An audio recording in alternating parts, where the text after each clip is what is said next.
Rodrigo Caetano no Corinthians em 2024. Esse é o plano de Augusto Melo, candidato de oposição à presidência do Timão. O vídeo de hoje do canal do Nicola traz detalhes dessa informação exclusiva. Conta também sobre um reforço de 42 milhões de reais do Palmeiras que parece completamente fora dos planos. Bora te contar ainda que a reformulação no América depois do rebaixamento já começou. Marcos Leonardo interessa ao Real Madrid. O São Paulo conseguiu recorde de receita num estádio adversário. Falo também sobre as maiores folhas salariais do mundo. Tem notícia importante envolvendo o Flamengo, além de várias outras informações de mercado, bastidores e finanças. Antes, deixa eu só me apresentar, me chamo Jorge Nicola, jornalista esportivo, e o objetivo por aqui é deixar você por dentro de tudo que tá rolando com o seu clube do coração para não perder nada. Aperta o botão vermelho de inscreva-se, ative as notificações e deixa like também, beleza?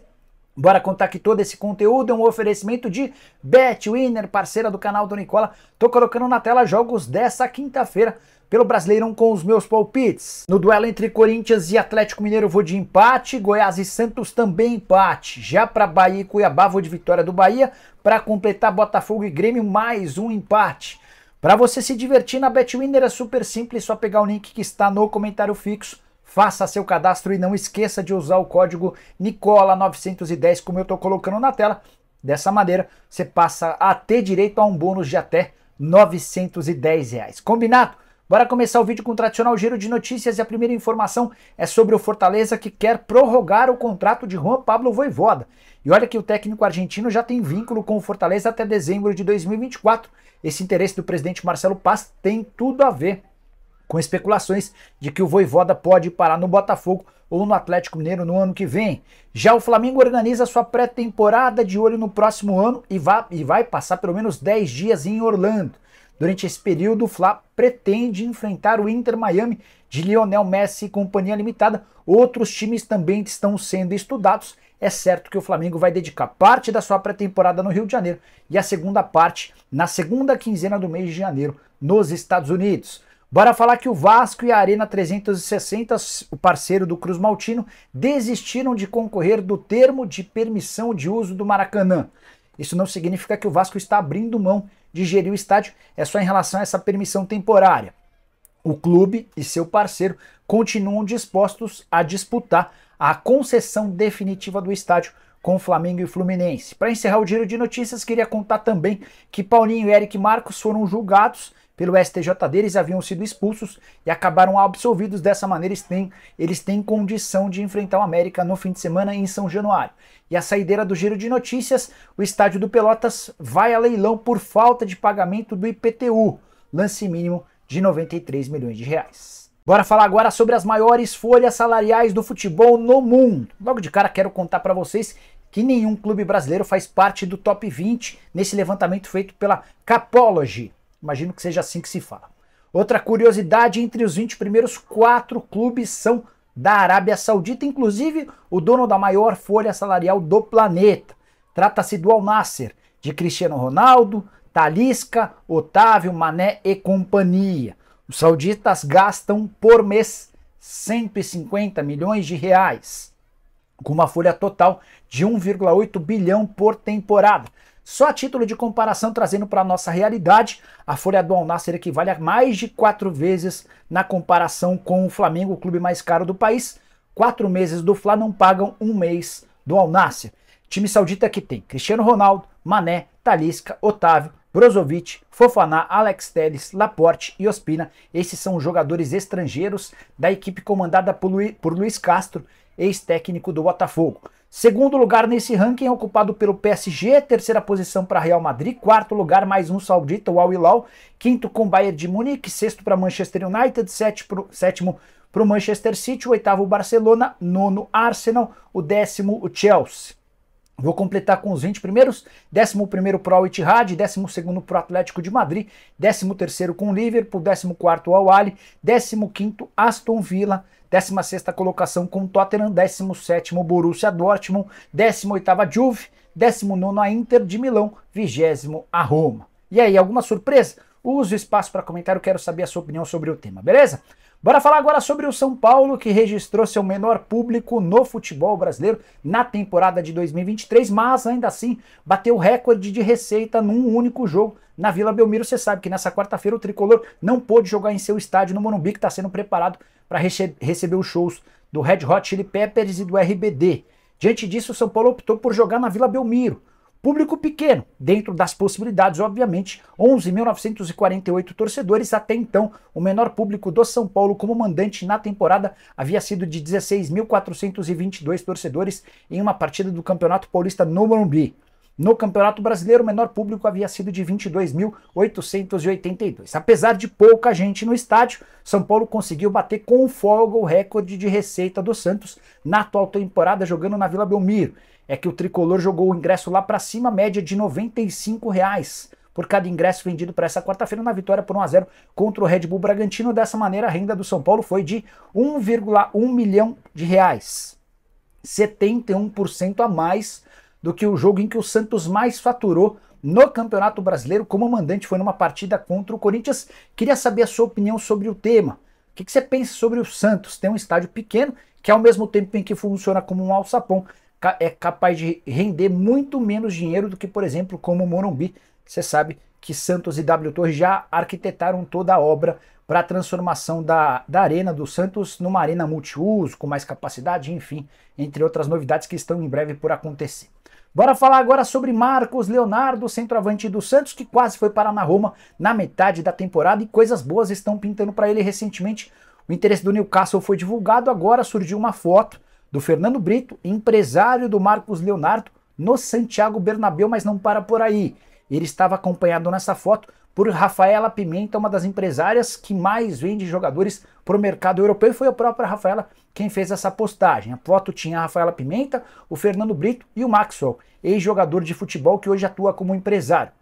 O fato de ter sido no Santiago Bernabéu levantou suspeitas, e o que se descobriu é que o Real Madrid já levantou informações a respeito do Marcos Leonardo. Não foi apresentada proposta ao Santos, até porque o Real Madrid acaba de contratar outro jogador brasileiro por uma função parecida, o Endrick, mas o Marcos Leonardo tem sido estudado, observado de perto. Jogador de 20 anos com 21 gols na atual temporada em 43 partidas com a camisa do Peixe, mais 4 assistências.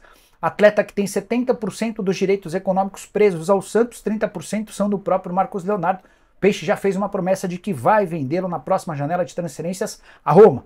O Newcastle e agora o Real Madrid aparecem como candidatos. E você, prefere o Endrick ou o Marcos Leonardo? Estou curioso para saber a sua opinião, use o espaço para comentário e avalie, beleza?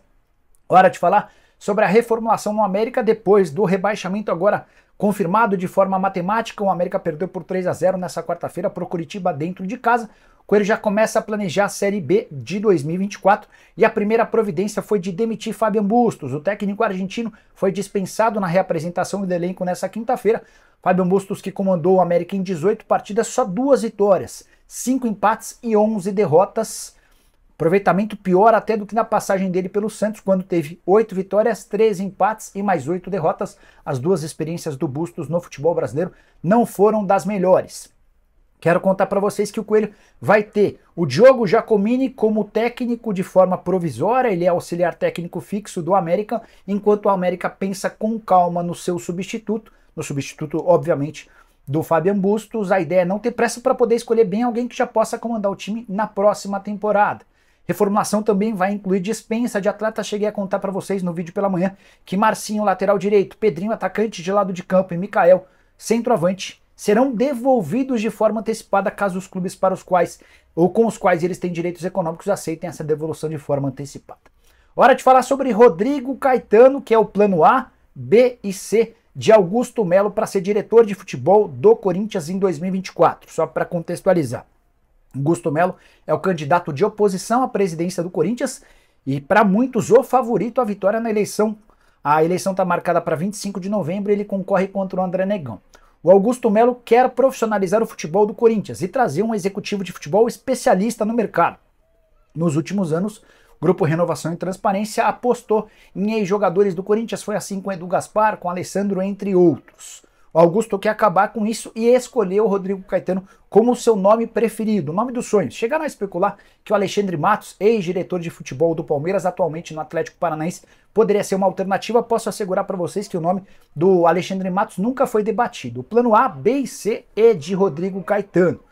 O Corinthians já sabe, inclusive, que o Caetano tem contrato com o Galo até 2026, mas a partir da virada do ano deixa de existir a multa rescisória avaliada em 2.700.000. Ou seja, se conseguir convencer o Rodrigo Caetano a aceitar a proposta e o Augusto Melo vencer a eleição, poderemos ter novidade em relação ao diretor executivo de futebol do Timão. Importante lembrar que a multa ainda nesse ano é de 2.700.000 reais, ela deixa de existir. Também contei para vocês algumas semanas atrás que Rafael Menin, dono ele e o pai dele são os grandes acionistas da SAF do Galo. O Rafael Menin teve problemas com o Rodrigo Caetano ao longo dos últimos meses. Os problemas parecem ter sido superados e o Caetano já está trabalhando no planejamento do Atlético para 2024. Qualquer novidade sobre esse assunto eu conto para vocês, mas posso te assegurar que se o Augusto Melo vencer a eleição, no dia 25 de novembro, o telefone do Rodrigo Caetano vai tocar e do outro lado na mesa haverá uma proposta bastante considerável. A ideia é ter o Rodrigo como homem forte do futebol do Corinthians a partir de 1º de janeiro de 2024. Você, corintiano, gosta do nome do Rodrigo Caetano? Só para lembrar, foi ele quem montou esse ataque do Galo, com Hulk e Paulinho contratados de graça, sem custo para aquisição dos direitos econômicos. Hulk e Paulinho formam a melhor dupla de ataque do futebol brasileiro, pelo menos em números, no campeonato nacional. Bora fechar o vídeo para falar sobre o Palmeiras e um reforço, o mais caro da temporada, 8 milhões de euros ou 42 milhões de reais, que até agora, ou nesse momento, vive péssima fase.